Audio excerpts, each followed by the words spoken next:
Hey guys, in this video I'll be showing you how to attach your stapling finisher to your Xerox 7970. I'm going to be using a Xerox 7970i, the same thing, just a newer model. And you're going to need several items to get this done. First off, you're going to need a transport unit. Some people call it the bridge. If you purchase the machine from us, it would come already installed. But if you're installing this for the first time, it's very simple to do. You just drop it into position there. It will fall into place. Just wiggle it a little. You know it's in position when the metal bracket here is flushed against the plastic, blue plastic there, and the holes align. If once you have that aligned, just put the screws in there and tighten them down. Okay, you're going to have a cable coming out of your bridge. I'll go ahead and show you in just a little bit where that goes. The other items you'll be needing is decorative cover, cable here, and your finisher bracket that holds the finisher in place. You're going to need a Phillips screwdriver. I'm going to be using power just to make this a little quicker, but a regular handheld number 2 Phillips screwdriver is all you need. So let's start with the bracket. Now, I got to point out that, again, if you're getting the machine from us, you're going to find these units located inside your finisher, okay? So before you turn on your machine or so, just make sure you open up the door and get these units out, okay? Sometimes you may or may not get the decorative cover. It's not a big deal if you don't have one, okay? It's just if it didn't come to us with it, we don't install it. So, okay, so let's get started. First thing we're gonna do is get the bracket. Make sure that the fins here are pointing to you. Another way to know is this little bubble here on the bracket. As you can see, there's no bubble here, there's a bubble here. Make sure it's closest to you, okay? Now you're gonna need 2 screws. If you got the machine from us, the screws will be already installed here, okay? So you need to remove them, or at least remove this one and loosen this one. Because this one, as you can see, there's a hole there with a little sliding section here. You're gonna put it in there and slide it in, okay? Now, you're going to grab your second screw and you're now going to align it to the hole and screw it in. There you go. Now when you got that one in, go ahead and tighten this one. Okay. Next thing we're going to do is this decorative cover, okay? Again, if you don't have it, it's not a big deal. It's just a decorative cover. It's not going to affect anything. You're going to see one screw there sticking out of a little bubble and one there. You're going to remove them, okay? Now, you may see a longer screw. You want the longer one to be at the bottom, okay? So let's install the first one. I find it easier just to put it through the hole first and then align it here. It's kind of tricky sometimes because you're kind of doing it blindfolded.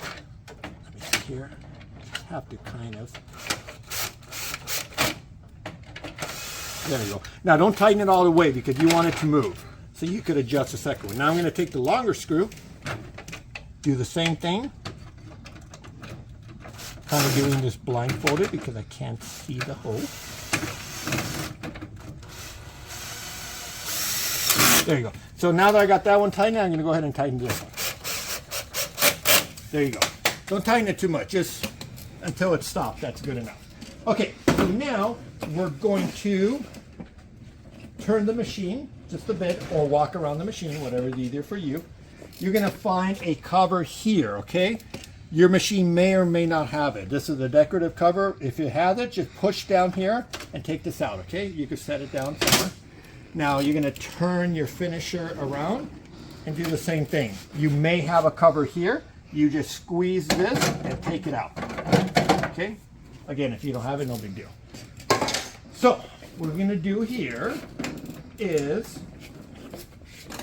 position the machine here. Now we're going to come around this way. Okay, so I'm going to get this cable here, unwrap it. Now you're going to find each end one fatter than the other, okay? Just remember the fatter one goes to the machine. The skinnier one with the little clip here goes in the finisher right here, the top portion here, okay? You can't get it wrong because it won't fit on the other one, then you'll see it. But just remember, it's the top right one from the finisher. Now, we're going to take the same cable and we're going to plug it, I'm going to move the copy a little, plug it into the only plug with this little lock clip facing up. Just pop it in there, just like that. Now, your finisher, you're going to see a black cable. It's stationary cable that's connected to there. We're going to plug this into right here, this little section here. Okay, so now that we have that, let's get to the front of the machine. Okay.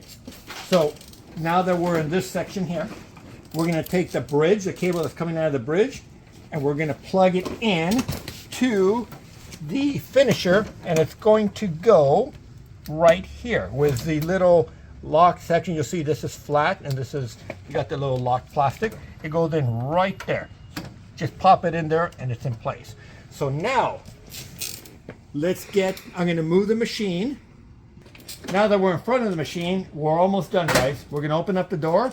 We're going to pull this lever out. It's spring tension, so you have to do it with two hands. Sometimes an extra person helps a little, but you can do this on your own. We're going to align this and this into this section right here. Okay, so we need to pull it out. I usually like to put the one far back in first, and then this one in. With my hand up here, push it in, and push it into place. Once it's there, your finisher is locked, okay? So now, guys, you're pretty much 99% done. Now, you have to put these decorative covers back. So let's get to the back. Okay, guys, before we get to the decorative cover part, I forgot to mention earlier that whenever we ship these machines out of state, we like to remove the bottom tray and so that it doesn't get damaged during freight. We leave the top one in here because it's a little more involved in removing it, and most customers don't like to do that. So we are pretty much forced to leave this one. Just keep in mind that this is a movable tray. So if you get yours and you move it, don't think it's broken. This is the way it's supposed to be, okay? This one's stationary. Now, if this is your first time installing it, you'll think it's a little challenging, but believe it or not, it's really easy. So just remember, if you look underneath the tray, you're going to see these two little plastic clips, and you're going to see this little section. It's like a 3-tier. The very first one is where you need to concentrate. So this, and this are going to be on the outside, where the rest is going to be in the inside. So if we take a closer view, what you do is position it just like that, and with one finger, grab the little claw here. It's a sensor claw, paper claw. Push it in as far as you can, and you'll see all the claws follow. Now, once you do that, you put this plastic piece to hold that just in place. Now, with both hands, make sure that that's in the back of the metal, and that's in the back of the metal, and this is going to fall right in. So wiggle it in a little. Once it's like that, just push it straight down until you hear the clip. There you go. That's all there's to it. And now your tray is in position. Okay, it's time to put the decorative covers. And I repeat again, if you don't have these, not a big deal. It's just a decorative cover. Nobody ever looks at the back anyways, okay? So, but if you have this and you want to put it in, there's two hooks here. Make sure you put those hooks in there, right in these little slots. Push down and pop in there. That's that one. Then here, you have two hooks here. You're going to put it in that slot and that slot, okay?